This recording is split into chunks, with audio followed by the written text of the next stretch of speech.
বাজার থেকে পশু আনার সময় বা কুরবানি করার সময় পশুর সাথে অনেক বেশি অমানবিক আচরণ করি, এতে করে কিন্তু আপনার কুরবানিটা পুরো কুরবানির প্রক্রিয়াটাই প্রশ্নবিদ্ধ হয়ে যেতে পারে। জবাই করার পরে অনেক কসাইরা তাড়াতাড়ি এই পশুটার দেহ থেকে প্রাণ বের হয়ে যাওয়ার জন্য ছোট ছুরি দিয়ে জবাই করা প্রাণীটার গলার মধ্যে খোঁচা মারতে থাকে। এটা কিন্তু ঠিক না। স্পাইনাল কর্ডে যদি আপনি জবাই করার পরে বারবার খোঁচা মারেন তাহলে কিন্তু প্রাণীটার অপমৃত্যু হতে পারে, অর্থাৎ এটা স্বাভাবিক কোনো মৃত্যু নয়। আমাদের বাংলাদেশের অনেক জেলায় আমরা হিন্দু মুসলমান একসাথে থাকি। আমার কাছে নিউজ এসেছে যে অনেক জায়গায় অনেকে হিন্দুদের মন্দিরের সামনে কুরবানির গরু জবাই করে। এটা ঠিক না। যে জবাইয়ের স্থান এবং বর্জ্য কুরবানির পরে এটাকে নিজ দায়িত্বে পরিচ্ছন্ন করুন।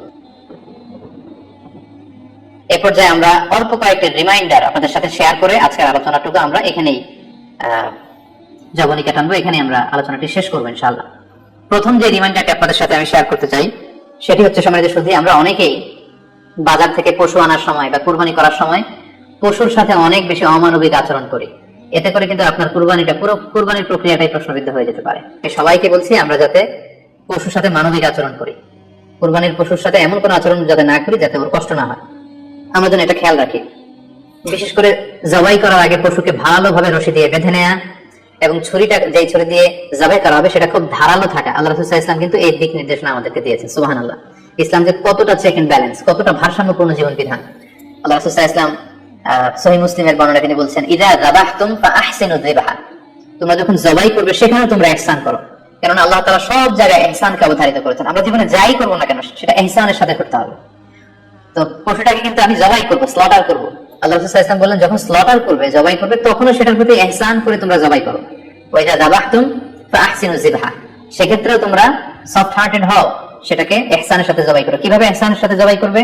ওয়ালিয়ুহিদ্দা আহাদুকুম শাফরাতাহু ওয়ালিয়ুরিহ যাবিহাতাহু, তোমরা তোমাদের ছুরিটা খুব বেশি করে ধারালো করে নাও, যাতে করে খুব স্মুথলি স্লাটারিংটা হয়ে যায়, খুব স্মুথলি কুরবানিটা তাড়াতাড়ি হয়ে যায়, যাতে প্রাণীটার কষ্ট না হয়। আমরা প্রায় আমাদের বেখেয়ালে বা অবহেলাবশত কুরবানির পশু ট্রাক থেকে নামানো, হাট থেকে নিয়ে আসা, এমন ভাবে আমরা কুরবানির পশুর সাথে ট্রিট করি, এতে করে কিন্তু অনেক অমানবিক আচরণ আমাদের দ্বারা প্রকাশ পেয়ে যায়।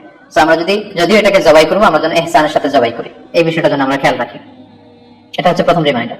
দ্বিতীয় রিমাইন্ডার হচ্ছে, আমাদের দেশে প্রায় এটা ঘটে, জবাই করার পরে অনেক কসাইরা তাড়াতাড়ি এই পশুটার দেহ থেকে প্রাণ বের হয়ে যাওয়ার জন্য ছোট ছুরি দিয়ে জবাই করার প্রাণীটার গলার মধ্যে খোঁচা মারতে থাকে, গলায় বারবার খোঁচা মারতে থাকে। এটা কিন্তু ঠিক না। স্পাইনাল কর্ডে যদি আপনি জবাই করার পরে বারবার খোঁচা মারেন তাহলে কিন্তু প্রাণীটার অপমৃত্যু হতে পারে, অর্থাৎ এটা স্বাভাবিক কোনো মৃত্যু নয়। স্বাভাবিক মৃত্যু হচ্ছে জবাই করে দেয়া, এবং ইসলাম এটাকে আমাদের জন্য বৈধ করেছেন। আমরা জানি যে পাশ্চাত্যে গরুর মাথায় বুলেট মারা হয়, অথবা ইলেকট্রিক্যাল শক দিয়ে ওটাকে হত্যা করা হয়, অথবা ভারী কোনো লোহার হাতুড়ি দিয়ে গরুর মাথায় আঘাত করে সেটাকে মারা হয়। কিন্তু ইসলাম এগুলোকে নিষেধ করেছে। ইসলামের বিধান হচ্ছে স্লটারিং করা, আপনি জবাই করে দিবেন। সেক্ষেত্রে আমার মনে হয় 10 থেকে 15 মিনিট যদি আমরা একটু ওয়েট করি, গরুর দেহ থেকে সবগুলো রক্ত কিন্তু বের হয়ে যাবে, ফলে এটার গোশতটা উৎপাদন হবে আমাদের জন্য।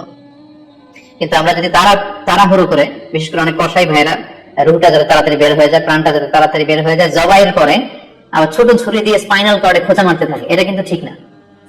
এতে করে যেটা হয়, এটা স্বাভাবিক মৃত্যু হয় না, বরং অপমৃত্যু হয়ে থাকে। আমরা যখন কুরবানি করি তখন প্রাণীটার শ্বাসনালী এবং কণ্ঠনালী কেটে যায়, এবং তারপরে রক্তনালী, যেটাকে ইংরেজিতে বলে জুগুলার ভেইন, এই জুগুলার ভেইনটা যখন কেটে যায় তখন কিন্তু প্রাণীটা আর ব্যথা পায় না। গবেষণায় দেখা গিয়েছে যে যদি আমরা দেখি যে প্রাণীটা খুব ছটফট করে, লাফালাফি করে, আসলে সে ব্যথা পায় না। জুগুলার ভেইন যখন কেটে ফেলে তখন ব্রেইনটাকে স্পাইনাল কর্ডের মাধ্যমে হার্টে সিগন্যাল দেয় আরো বেশি পাম্প করার জন্য, আরো বেশি রক্ত পাঠানোর জন্য, ফলে দেহের সবগুলো রক্ত গলার ওই কাটা জায়গা দিয়ে কিন্তু বের হয়ে যায়। তো ওই মুহূর্তে আপনি যখন ছোট ছুরি নিয়ে এটা স্পাইনাল কর্ডে খোঁচাখুচি করতে শুরু করেন তখন কিন্তু এটা